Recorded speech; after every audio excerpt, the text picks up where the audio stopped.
Welcome to the Melanin Private Practice Group podcast with your host, Jaylyn. In this podcast, we focus on providing helpful information to new and existing mental health practitioners interested in starting a private practice and or those who are currently in it but just need a little bit of help.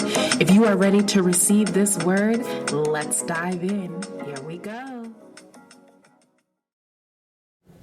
Hey, everybody. Thank you so much for tuning in. We're going to get started in a moment. I am going to ping my favorite guest, Brandy Mabra, into the live, and then we will get started. So hang tight, share the live, let your friends know we're getting ready to get started, and then we'll be right back with you. Brandy is here. We're going to welcome her in. I apologize for whatever reason. There we go. Hi. Hi. I'm just like, I just see like the logo. How are you? How are you? Good.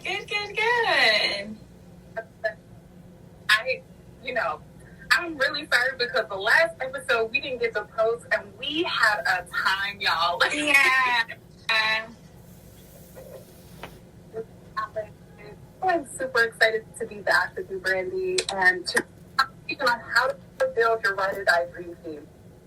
Yeah. Let's talk about it. Let's talk about the, I feel like I don't know the audio. I'm curious to see for those who've already joined if they can hear us okay. If you can't, it was probably, if you put a thumbs up in the comments if you can hear me now versus when I was talking before. Yeah. Much better now? Yeah, I can hear. Okay, so maybe I shouldn't block the mic, you guys.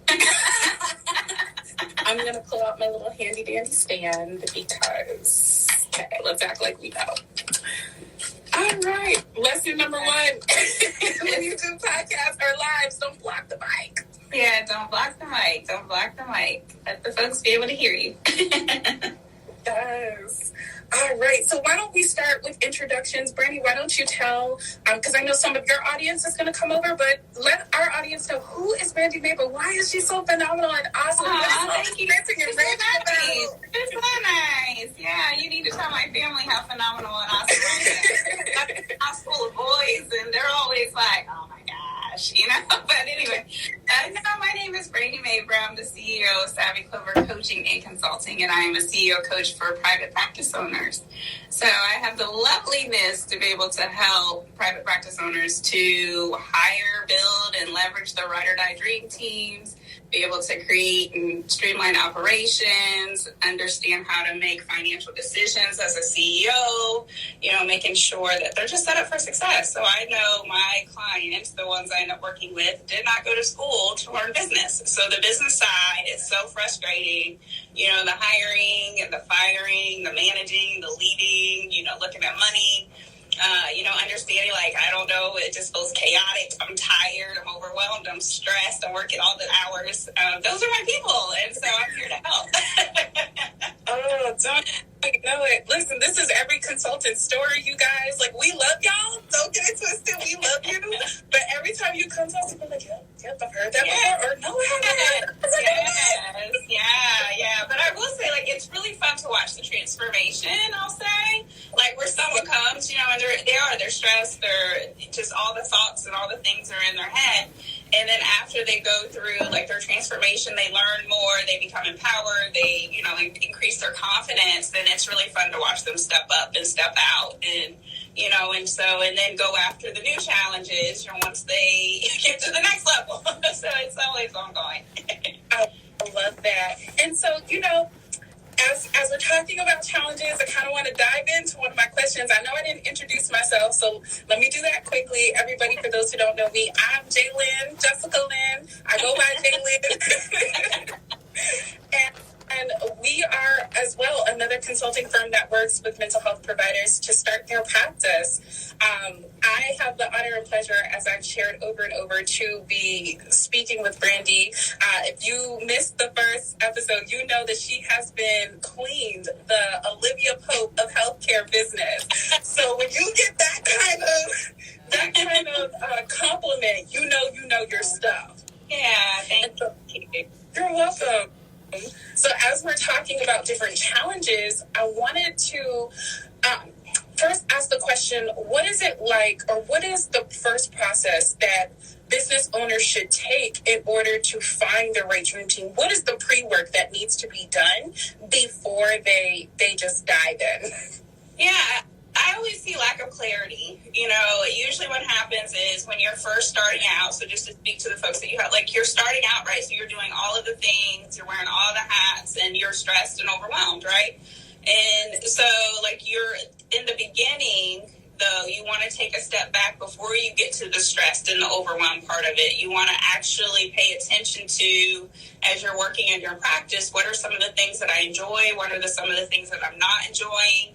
Where am I struggling? Where, if it's taking me 3 hours to go through the EHR to find a report or a tool or some type of something, then, just paying attention to how you're showing up. The other thing, too, is to pay attention to where you're shying away from as well. So if you are not wanting to dive into something, really digging into why. So is it a skill set? Is it a mindset? Is it something that, you could delegate? Get really, really clear. So it always starts with clarity first. Oftentimes what I find is they wait too long, and now you're working all the hours, you're stressed. And so the first hire that most folks make is out of that desperation, and it's not the person truly that you need. Oh, it just sets yourself up. And then the frustration starts because now you have a team member, or sometimes you have many team members that you've hired from this desperate place, and the team chemistry is off, you're stressed, they don't have the skill sets that you need them to have, or the strengths. And you get frustrated, right? And so it starts from the beginning. It starts when you don't think that your practice will ever grow. You'll never be big enough to have to hire. And so when you're actually being proactive about what you truly need and thinking now when you're in that solo space, who do I need to be on my team? Then when you get to the part where you do have to hire, you'll have the clarity. You'll know, like, one of the things I always say is you want someone who has, the strengths, the skill set, and the culture fit for what you're building. So those are really important. Yes, I absolutely love that. And I'm sorry, you guys, I had to cut off really quickly. I didn't want to do it on the live. But I absolutely love that. And that team chemistry, the stressors, that's a really big thing, at least from the people that I have personally surveyed on our LinkedIn page, that environment, stressors, chemistry, culture, all of those things were a big part of why people either ended up leaving their companies or enduring so much stress that they just got burnt out and they were tired and no longer were motivated to do the work. So what are some steps that leaders can take now to start their personal development, to understand their leadership style and the type of culture that they want to cultivate within their workforce? Yeah, it starts with you. I always say that everything starts with you. So you set the tone for the culture that you're building. That's the wonderful thing about having your own company, right? And so the mistake I see is that folks don't think that way. They don't think about what's the culture that I'm building. What are the values that we have? What are my beliefs? All of those things get filtered into what your company culture starts to morph into being. And so once you bring on a team, especially if you want to have a high-performing team, you need to get really, really clear on, those values and beliefs, what that mission is, what that vision is. And so that way, as you're interviewing, you can talk about what those values are. You can talk about what you're doing as a practice. You can definitely talk about, this is the vision, this is where we're going. Oftentimes, high performers, they get frustrated. I have clients who used to work for practices that, where the owner was just a hot mess, and you could tell, and so they left and started their own thing, and now they're starting to realize, now I see, what the owner was going through and why maybe they made some of the decisions just from lack of knowing and all of those things too. But honestly, it starts with just understanding the mission and the vision, understanding, again, what are you building? How do you want folks to show up within the practice? What's happening? And ultimately, it honestly starts with you. So. Okay, so you guys, Brandy, you really hit on something that was key for me, at least, where you talked about the lack of knowing from both the team members, getting on the other side and being like, well, wait, hold on, I see. What are some some ways to structure and guide the growth of conversation for the practice so that it's clear, the expectations are clear.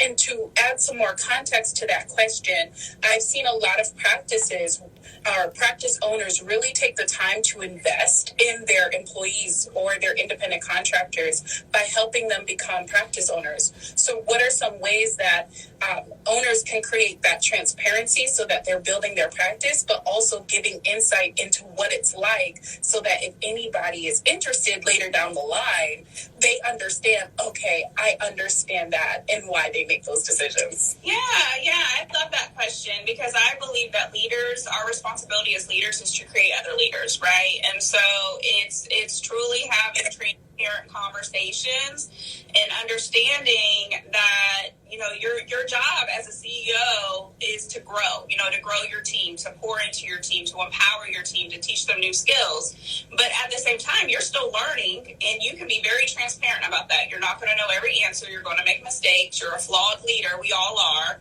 And we're all on our own journey. And so I believe that when you are open about those things and communicating about those things, then it allows for there to be like transparency. It allows for you to have a culture of vulnerability, you know, authenticity. And so sometimes what I find too is that, you know, some of my clients, they'll reflect back on times where they could tell like the owner or their, you know, their boss was saying something like, you don't mean that. Like, that's a lie.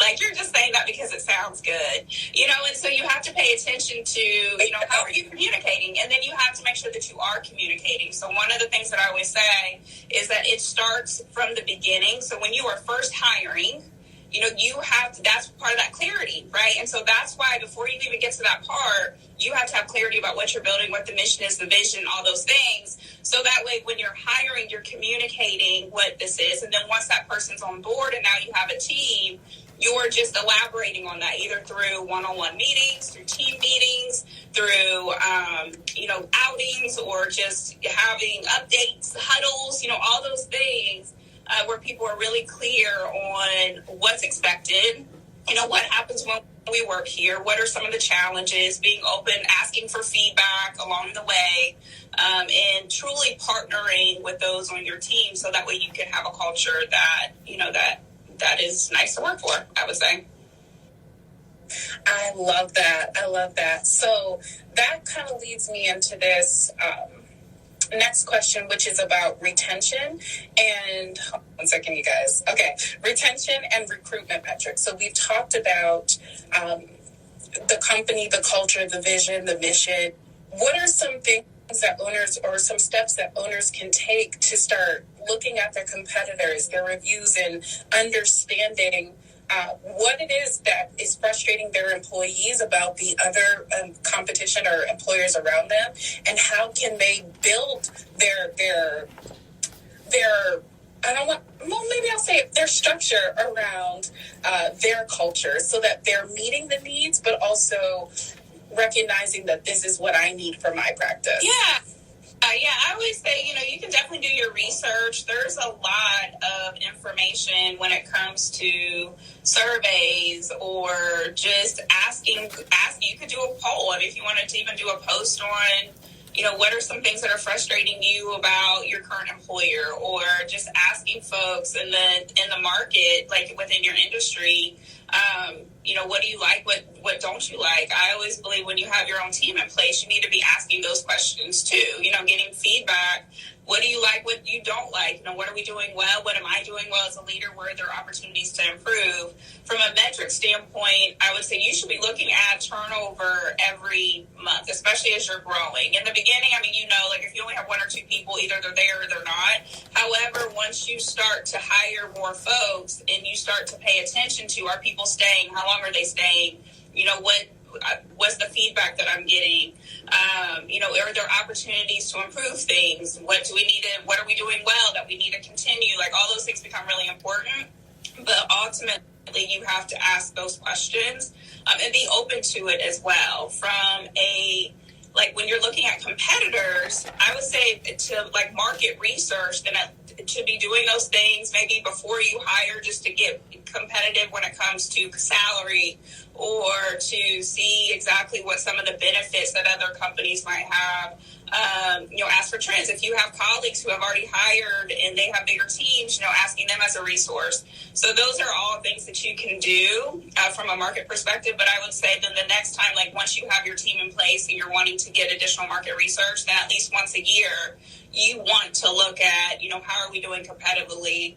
Are we competitive when it comes to salary or competitive with the benefits that we're offering? Is there anything else that we can do? But sometimes, especially as the practice is growing, you have to meet yourself where you are. And so even if you see, outside, like one of the things I always see is like with some of the larger like mental health, conglomerates that are coming into play. And so a lot of the clients I'm working with are trying to keep up with those. And I'm like, that's going to be, the amount that you can do and the amount that they can do is a little bit different because of just bandwidth when it comes to revenue and dollars and all of those things. So meet yourself where you are, because at the end of the day, not everybody wants to go and work for some big, huge, corporation or some big, huge hospital system or some big, huge, conglomerate. And they really enjoy just to have a personal experience. They want to work for a smaller practice.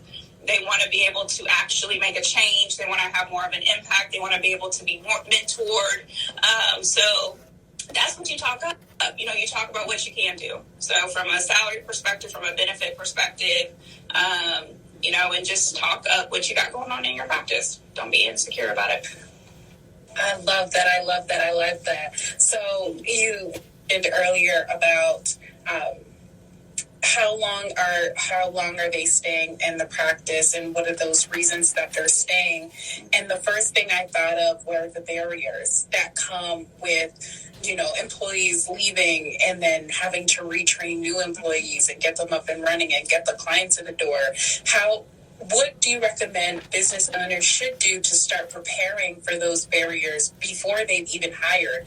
What processes do they need to have in place to ensure that they can get quality talent into their practice? Yeah. I would say that, job descriptions, policy and procedures, making sure that the team that you currently have, that they're documenting what they're doing, that you have clarity on what they are working on, what they're not working on. So that way, if there is transition, you're not having to,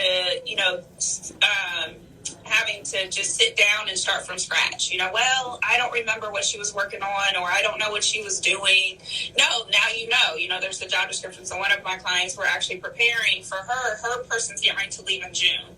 We're preparing for that now. So because we know we have the gift of knowing, but with any transition, that's hard, but you can prepare for the transition by knowing there's going to be a transition. As much as we would love to keep our teams for years and years and years and years, they want to grow too. They might get to the point where they want to move on. And so when you keep that in mind, then you're preparing for the next person, and you're helping and you're engaging the current team that you have in place to help you prepare for the next person. So if there's a change in the job and from when it was originally hired for, then you're documenting that. You're updating the job description. You're making sure that, if you could do, like I love Loom, being able to record, certain things so that way you have videos of how maybe to schedule an appointment or how maybe to handle a certain billing situation. You're documenting like your actual processes and procedures and, policies and things. So that way the person can read like, oh, okay, this is what I need to do step by step. You're giving them the resources that they need to be successful and not just starting from scratch. So I think just to prepare, knowing that the person that you're hiring at some point in time is going to leave, and you need to be prepared for that. So I love it. And for those who are starting out, who are trying to figure out, how does this apply to me? The same thing that Brandy just said with your staff should be documenting, you should be documenting. What are the processes that you find to be easier, and what are the processes that you find are more challenging for you? Those are the things that you want to pay attention to when you are looking for ways to plan for those barriers. I also want to talk about, other barriers like attendance and What are some other life-changing things?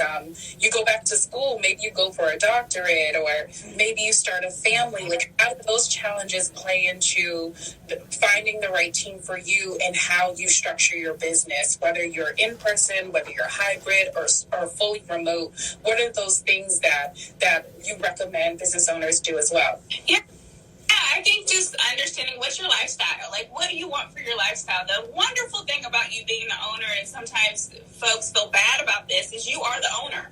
So you can work any schedule you want to work. You can work any days you want to work, any hours you want to work. You know, you don't have to put yourself in a place where, like, you know, I really hate working Fridays. I don't want to work Fridays. I wish I had a job that I didn't work on Fridays. Well, you know what? Guess what? You're the owner. You can give yourself Fridays off. So, and then on addition to that, then you hire, if you know, like, no, I need revenue to come in on Fridays, and that's part of the reason why you don't want to take it off, then hire somebody that can work Friday. So that goes back to getting that clarity. So when you're getting that clarity, what's the lifestyle that you want to have? What are the hours that you want to work? You know, I have a lot of my clients where they're wanting to step back, right? So they feel bad about that. They feel bad about the fact that they just truly want to be in a CEO role. I have other clients who only want to work, you know, I don't want to work full time, but I don't want to lose touch. So I only want to work maybe 10 to 15 hours or just have a few, you know, just keep a few clients and patients. So the world is truly your oyster, but you have to have that clarity. So if you know, like, I want to have a family, or if you know there's things that are going to be coming up that I need to, you know, split my time with, or, you know, then great, make the schedule that you want, and then look at what do you need in order to make sure that the practice is sustainable. That's all, that everything that I talk about is part of sustainability, profitability, and growth. It doesn't mean that you have to be the one to do it. Oftentimes what I see is that keeping on like the solopreneur, you know, solo practitioner mindset and thinking like, oh, if I don't work, I don't have a job for myself. Yes, you do. You are the CEO of the practice. That's your job. You know, that is your job. And if you're not taking that role seriously, then no one else is overseeing the practice. No one else is looking at the money. No one else is looking at, you know, the metrics. No one else is paying attention to how the team is doing. No one else is saying, hey, I need to hire. So you have to put on that role, and you have to put on that hat. And so just deciding what do you need, and then you hire accordingly. So if you need someone to work weekends, if you need someone to work in the evenings, if you need someone to work on a certain day, then that's what you're hiring for. Or knowing, if I take this day off, then I'm just not going to have the revenue come in until I decide that I'm going to have the revenue come in. Or you're finding another way to bring in money that doesn't require you to work. So it's, you know, it's open. It's open. That's the lovely thing about being an entrepreneur and being able to have, you know, a business that you can leverage. And so it's just truly taking on that mindset. And you guys, listen, this is how you know she's really good. She answered the other question I was getting ready to ask about job description. Yes, yeah. I've done this a time or two, you know, so I'm not new to this space. I love it. Okay, so we've talked about hiring based off needs. We've talked about policies. We have talked about doing the personal work, starting with us, and then, you know, having that exude into our practice. Out of all the things that we've talked about, what do you find is the number one barrier for owners to be able to push past their current state? What stops them from getting to the future state, their desired state, with all of those processes in mind? Oh, it's mindset. Hands down, it's mindset. I mean, that's honestly like where it starts. And even like one of my clients that we were talking about this, like she felt like she had to get permission in order to work less of a schedule or to take on less of a load. And that's mindset. You know, there's no one telling you what you need to do for your practice outside of you or the folks around you that you decided to surround yourself with. But that's mindset. So that's the number one thing that you have to decide. That's why I love and why I preach, you know, own your CEO status. Part of it, when you own your CEO status, is you are deciding, you know, I'm the leader of this practice. It's It's on me, and I can make it whatever I want it to be, and I can make it whatever I don't want it to be, you know? And so it's a matter of perspective. It's a matter of owning what that vision that God has given you. It's a matter of understanding that you're here to do so much more in the world, and just deciding that you're going to step into it, deciding that you know that it's going to feel scary, it's going to be hard, there's going to be tears, nothing's going to be perfect, but that's okay. And so it's just really just saying, I'm going to go after what I want. So, you know, that's one of the biggest things. Like I always right now we're in the middle of hosting our seminar, you know, for Scale Your Practice, our 2-day seminar. And so one of the 3 things that we say, that fear that keeps you from stepping up when it comes to the leadership of the practice, is fear of throwing yourself in the deep end. So that means going after what you want because it feels scary. So, you know, to take the leap. Number 2 is being prepared for what you're asking for. And so, you know, there might be some things that you say, like, oh, I really would love to, you know, have a multi-million-dollar practice, or I really would love to have, you know, more people on my team, or I really would love to be able to just not have to, you know, continue to see clients and patients, like whatever that is for you. Are you prepared for that? And most times, no. So if you're not prepared for it, guess what? God's not going to necessarily give you the door, you know, put it at your doorstep. So you have to be prepared for what you're asking for. And then the third thing is that you feel like you have to do everything yourself. And that's the worst thing, because at the end of the day, you're not meant to be on this journey alone. You know, especially if you use your teams. If you need help, then hire someone to help you. If you need a mentor, say, hey, you know, ask the questions, all of these things. And so you have to definitely make sure that you're setting yourself up for success, and just knowing if this is your vision, God gave this to you, then it's meant for you. And just having the faith and knowing that you can do it. So, yeah. Okay, get on a soapbox real quick. So, no, I love it. And I think what I love the most is when you talked about you feel like you have to do everything yourself. Listen, I've been guilty of it. Okay, I've been burned a couple times. Mm-hmm. And I'm like, you know what? Time being burned. You know what? Exactly. And that's mindset. Yes. And it's the control aspect. It is, I'm going to avoid this going forward. And what I had to learn was what people did was their integrity. It was their character. It was their choices. That has nothing to do with me or how I vetted, because I did everything I was supposed to do. Some things you just can't stop, mm-hmm. right? So when you think about that, and you think about pushing past those fears and recognizing that put it like this, if you had to choose between getting your revenue in the door and not paying your bills, what are you going to choose? I'm going to get my revenue in the door so I can...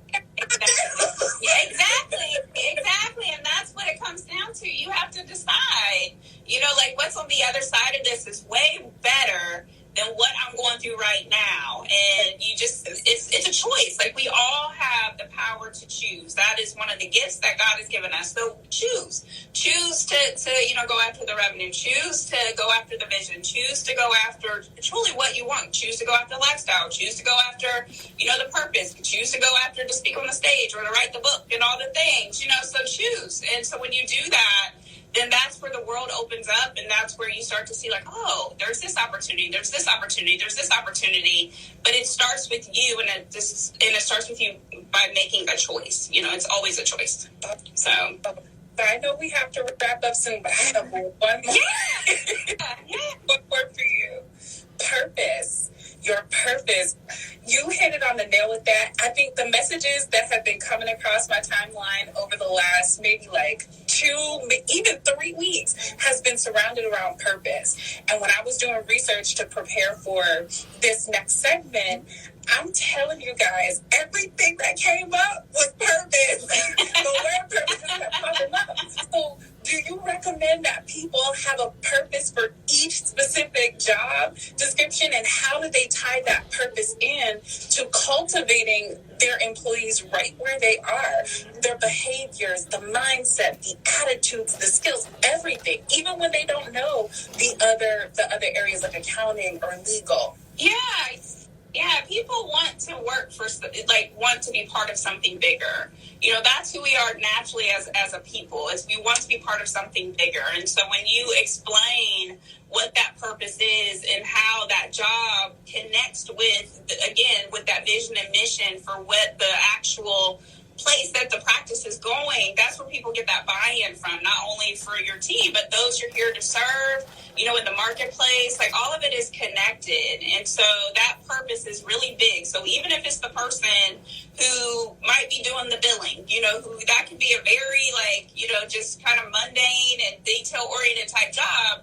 However, you know, at the same time, like, the doors have to stay open. So how you're doing the billing allows for us to continue to see people, right down to folks, you know, even with, like, the larger corporations that I've worked for, you know, hospital systems and things like that, right down to you know, even just the janitor, you know, who's helping with things, because at the end of the day, that's a, you know, that's an experience for, you know, for those you're here to serve. Everything is an experience. So an experience for, you know, your clients and patients, an experience for your team, an experience for you, you know, and it's all connected, and it all starts with that purpose. So, ooh.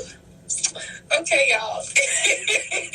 I was just mad that we don't have much more time because she has to get to her. Yes, we have our 2-day scale your practice seminar, and so this is day 2, and so I'm excited just to be able to dive in, but I gotta get ready for it. Yes. Okay, so where can the people find you? How can they work with you? What's coming down the pipeline? Do you think? Yeah, well, you can find me at Savvy Clover Coaching, you know, and so I would say that always the 2 things, or well, actually 3 things at this point in time, I would say, is that we have our free business health checklist that's on our website, so www.savvyclover.com, or it's also in the link in the bio since this is on Instagram, and then also we have Scale Your Practice Seminar, 2-day seminar, which we host monthly, so that's a way for you to get some additional support, especially, I would say, like, if you're at that place where you are now getting to the booked and busy, or you're like, hey, I need to really hire, then I would love for you to come to that seminar. That's a perfect fit for you. And then if you know that you need deeper support, then we have Private Practice CEO, which is the CEO school for private practice owners. And so that's where we go deep to teach you, you know, how to own your CEO status, definitely understand the money piece, you know, help create, you know, streamline operations, and then hiring, build, and leveraging your teams when it comes to the clinicians that you're hiring, providers you're hiring, and also to the admin team as well. So, yeah. I love it. Well, Brandon, again, thank you so much for coming on, and spoiler alert, if you're watching the live.